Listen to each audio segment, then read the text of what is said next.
Et Albaraka Solutions est une entreprise qui est dans l'exploitation immobilière.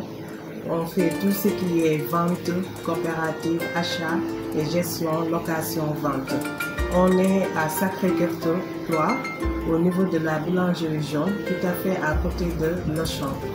On est une jeune équipe, on a eu à travailler et on a eu aussi à réaliser des marchés en ce sens, comme la coopérative d'habitat de la Sonia, qui est une entreprise agroalimentaire, et aussi une coopérative d'habitat composée de jeunes médecins et aussi des agents de la santé, et aussi une coopérative de la diaspora de Canada qui est à Bambilor, une coopérative aussi de l'hôpital d'Alandiam et aussi une coopérative de la résidence solaire. Albaraka Solutions a eu aussi des agréments au niveau de la direction des Sénégalais de l'extérieur. Et pour cela, on nous invite souvent à des forums organisés à l'étranger. Et aussi, on travaille surtout au niveau du Sénégal, surtout avec les structures hospitalières. Pourquoi?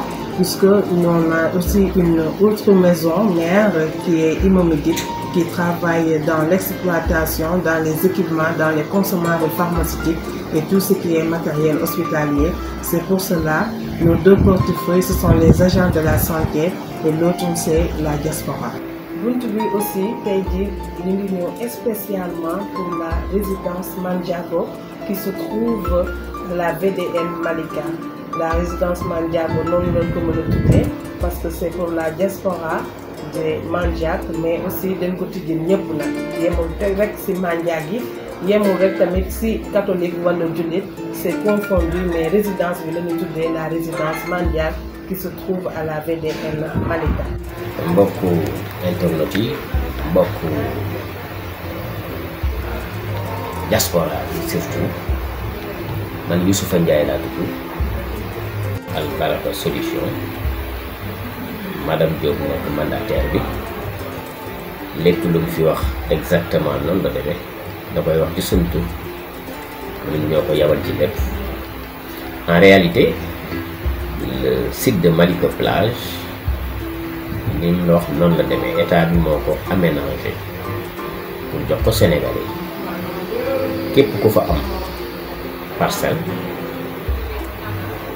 l'État du Sénégal, en l'occurrence le receveur des domaines, moo lay jox sa notification, mais en connivence avec la mairie. Nga xam ne la mairie et les domaines travaillent ensemble sur le site. Bu ñu la joxee cette notification boo toogee temps bu ndaw dinañ la woowaat au domaine pour nga signer le contrat de bail. Di nga fekk nag en attendant les promoteurs terrasser site bi, mettre les bornes, mettre l'eau, l'électricité, certaines routes, etc. pour que la zone soit vraiment vivable.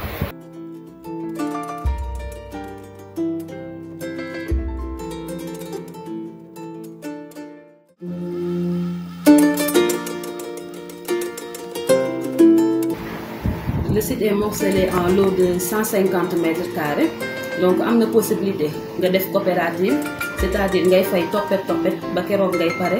Am na aussi possibilité nga fay cash, c'est-à-dire dans l'immédiat. Léegi bu fekkee coopérative bi da ngay def caution 2 millions, mensualité pour 50 mois, c'est-à-dire 4 ans 2 mois, plus les frais de dossier à 150 000, boobu mu ngi lay dikkee 15 millions. Léegi su fekkee vente cash bi la boobu 13 millions la, frais de dossier 150 000. Site bi répondre na si bépp norme urbanisme ak cadastre bi nga xamante ne état Sénégal moo ko imposé pour une ville nouvelle et moderne avec des rues de 10 mètres.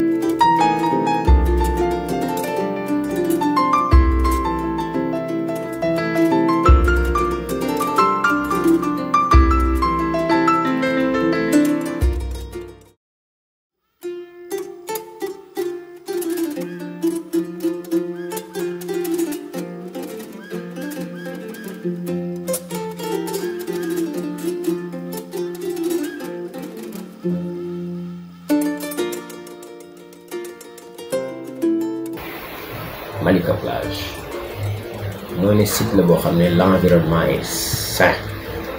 C'est à côté de la mer, à côté de l'autoroute nga xam ne da ngay def 10 minutes yaa ngi centre-ville de Dakar. Le sol est sablonneux, du tas, effet yooyu yëpp amu fa. Il y a la brise marine très intéressante. Et puis les prix sont abordables. Le site est intéressant. Suñu mbokku manjaak yi en particulier ñoom lay adressé bi. Toute couche confondue ndax ñoom dañoo jiital familiarité, jiital mbokk. Le site est bon. Ku mën a fay cash la fay cash, ku mën a fay cash Albaraka defal la ay modalité. Le terrain est bien aménagé, des parcelles correctes, des rues de 10 mètres, am na ay espace public, espace vert, zone promenade, zone sport, à proximité encore de l'autoroute boo xam ne boo bëgg dem da ngay def ki doon def conception projet bi fàttewul ay salle de fête, salle de spectacle yoo xam ne ku am xew ku am soxla ci salle doo tumuranke doo ko wuti fenn. C'est dans la cité.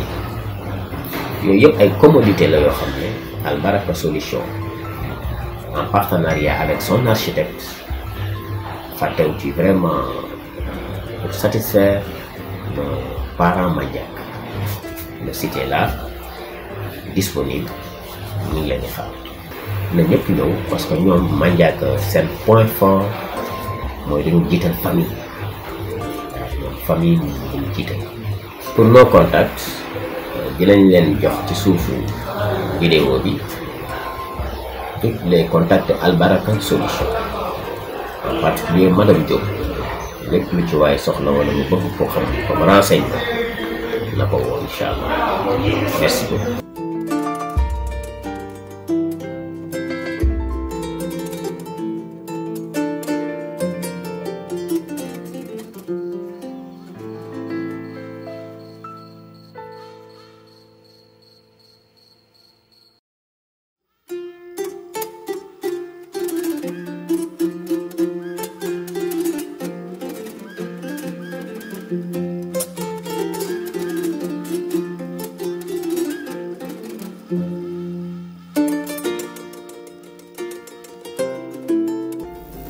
beti nyima njako puro wuro ngaka kato chola Dakar nyanka cheko folo nyanka chekalifo Albaraka Solution akara njepo pejo onzi solution mzero chanda amngal kamengo de sinangink kuriru numéro commercial me koma Albaraka Solution wala jor pajo no njaka kana solution onzi 00 221 77 283 99 99.